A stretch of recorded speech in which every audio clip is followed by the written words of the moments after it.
Hey, HoniGAME is back! After exploring all the endings of ZOOCHOSIS in the previous video, I have to say the game left me feeling a bit disappointed. The mutated animals didn't appear as often as I hoped, and the hunting scenes weren't as thrilling as they could have been. However, I can't deny that the design of the creatures in ZOOCHOSIS is incredibly impressive. The elephants and giraffes, once infected by the parasites, transformed into truly terrifying monsters. But if you just rush through the story to get to the endings, you'll miss out on encountering many of the creatures and even skip the true ending of ZOOCHOSIS. So in today's video, HoniGAME is going to walk you through all the parasitic animals that appear in ZOOCHOSIS and also dive deeper into the origins of these parasites. But before we get into it, make sure to hit that subscribe button. I've figured out why the channel still hasn't reached 1,000 subscribers. Those parasites have infiltrated and disguised themselves among you, my loyal fans. So hit subscribe to prove you're not infected, okay? First, you need to know where these parasites came from. The story begins in 1967, when a scientist named Oliver Metzger led an expedition to explore the Arctic. During this expedition, they discovered a deep ice pit over 7 kilometers down. And inside, they found an ancient creature buried for possibly millions of years beneath the ice. They named it the Mother. Dr. Oliver Metzger excavated the creature and brought it back for research. Together with another researcher named CJ, Dr. Oliver discovered that the Mother could reproduce parasitic organisms. These parasites had the ability to mutate their hosts, enhancing their physical strength and granting them abilities the hosts couldn't otherwise possess. This led Dr. Oliver to conceive the idea of implanting these parasites into human bodies to create a superior, mutated human race, stronger and more advanced than current humanity. However, to make that dream a reality, Oliver and his team of scientists had to experiment on animals first. This is why they created Pine Valley Zoo, to disguise their cruel experiments under the facade of a wildlife conservation park. After years of testing on animals, Oliver was ready to take the first steps toward experimenting on humans. To keep these secrets from leaking, Oliver shut down the zoo to the public and began posting job listings for night shift positions, offering highly attractive salaries. His target? People like Paul, those facing financial difficulties and desperately in need of a job.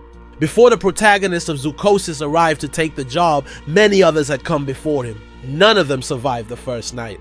The parasites mutated them into bloodthirsty creatures craving raw flesh, stripping them of any sense of self. Anyone who dared stand up to Dr. Oliver met a grim fate, just like the researcher CJ whom I mentioned earlier. After learning the truth about Oliver's horrific experiments, CJ tried to stop and destroy the Mother. However, his plan was discovered, and Oliver threw him into the meat grinder, turning him into food for the mutated animals. That's why we only see what's left of CJ, a single hand. Another example is the journalist Sarah. While she was gathering evidence to expose Oliver's experiments, he managed to trap her, and she narrowly escaped becoming food for the monsters. That's right. Once the animals are infected by the parasites, they require a very specific type of food: human flesh. If they don't get this, they go berserk and break into other enclosures to feast on the regular animals in the zoo. This is where the story of our protagonist, Paul Connolly, truly begins. Due to financial hardship, he was deceived by Dr. Oliver, who now goes by Doc, into working as a zookeeper. Doc injected Paul with a parasite, forcing him to obey his commands in exchange for the hope of receiving an antidote.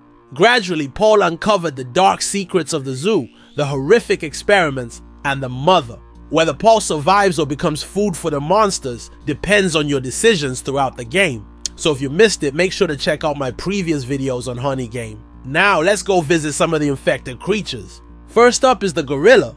Although gorillas naturally inhabit the tropical forests of Africa, the gorilla enclosure at Pine Valley Zoo is surprisingly barren, with very few plants. Instead, it's mostly designed with caves and artificial platforms for the gorillas to climb.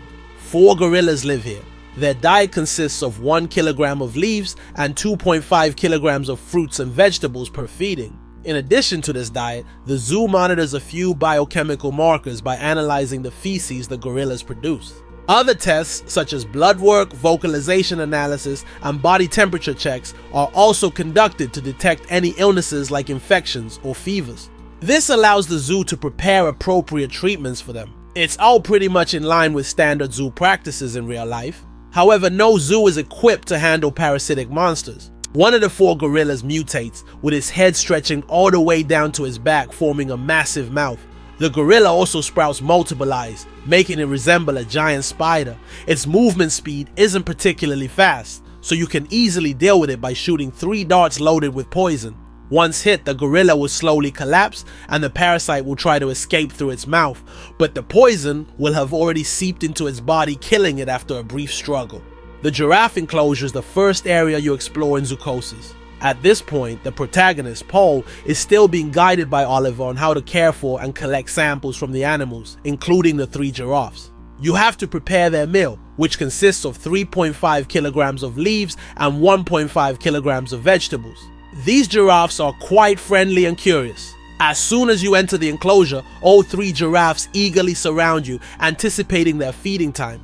This shows just how confined and bored the animals feel in captivity. Their only joyful moment of the day is when they're being fed, because that's the rare time they feel cared for. However, this peaceful nature disappears once the parasites take control. The parasitic giraffe is one of the most terrifying creatures in the game. It grows additional legs, turning into a giant spider-like creature, and its stomach is torn open, forming a massive mouth. According to Dr. Oliver, the reason these parasitic monsters attack Paul is because he strikes first. Otherwise, the parasites don't attack each other. They only feed on the flesh of other living creatures. The wallaby is a small-sized marsupial that looks similar to a kangaroo but is much smaller. Their enclosure is quite spacious, closely mimicking their natural habitat. And there's a small room inside where the animals can go to warm up and sleep. While the wallabies tend to randomly box each other when left alone, both males and females for reasons unknown, they become incredibly adorable when Paul arrives. Knowing they're about to be fed and cared for, they even lie down to make it easier for Paul to take blood samples. Once parasitized, the wallabies' bodies grow larger, but the most horrifying transformation happens in their pouches, which now grow a set of teeth connected directly to the parasite spores, becoming a second mouth. Thanks to the parasite, they also gain new abilities like invisibility, wall climbing, and incredibly fast movement, making it quite difficult for Paul to deal with them. Next, we have the only carnivorous species in Pine Valley Zoo, the penguins. Naturally, these guys don't eat vegetables. They require 2 kilograms of fish per day. Their enclosure is quite well designed, covered in ice and snow with temperatures kept low enough to prevent the ice from melting. There's also a pool where they can swim, along with a hidden area for them to warm up when necessary. Despite moving slowly, these penguins are hyperactive, running around chaotically, making it hard for Paul to get a sample from them. Once mutated, the penguins gain an ability they could only dream of in real life, flight. Their beaks split into 4 parts, each lined with sharp teeth. If the mutated penguin catches Paul, it will grab him and lift him into the air, flying for a bit before dropping him from a dangerous height. In the wild, hippos are Africa's most dangerous animals. With their massive size and powerful jaws, they cause hundreds of deaths each year from their attacks. However, in the controlled environment of the zoo, hippos are surprisingly calm and even adorable, probably because they don't have to deal with the harsh survival pressures of the African wilderness. Their enclosure is decorated with fake flamingos to make it look more like their natural habitat. Despite their size, hippos can run very fast, and Paul has to chase after them, panting, just to collect a sample. Once parasitized, the hippos become extremely dangerous. Their mouths are torn open by long, sharp teeth that spread out in a circular pattern, resembling a mole's jaws.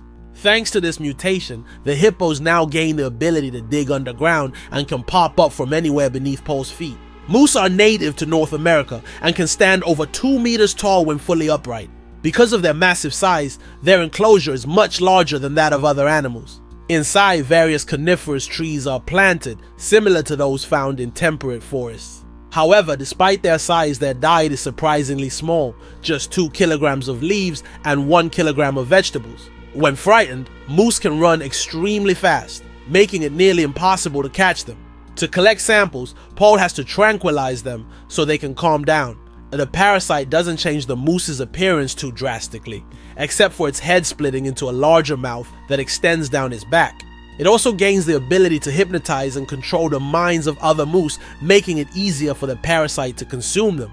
The zebra enclosure is rather simple, consisting mainly of an open space for the zebras to run around. As for mutations, the parasites go all out on the zebras. Their mouths now grow out of their rear ends, forcing them to walk backward, which looks pretty hilarious, but that's not all. Their bodies sprout numerous tentacles and their heads split in two, forming a tail. Elephants are massive yet gentle creatures, at least when they don't feel threatened. They require a lot of food to maintain their large bodies, about 6.5 kilograms of leaves and 4.5 kilograms of vegetables. Elephants are social animals and live in herds, so it's fortunate that Pine Valley Zoo keeps a group of 3. They seem to be African elephants, as both males and females have tusks. Once mutated, the elephant's appearance transforms into something straight out of a nightmare, resembling the mythical Cthulhu. Its trunk becomes a mass of writhing tentacles and its ears look like bat wings. This creature is powerful enough to take down a fully grown elephant to eat it. In reality, nothing on Earth could overpower a fully grown elephant. So that's the full list of parasitized animals that appear in Zoochosis, along with some additional insights into the origins of the parasites. If you found this video interesting, don't forget to hit the like button and make sure to subscribe so you get notified when I upload new videos. Thanks for watching, and I'll see you in the next one.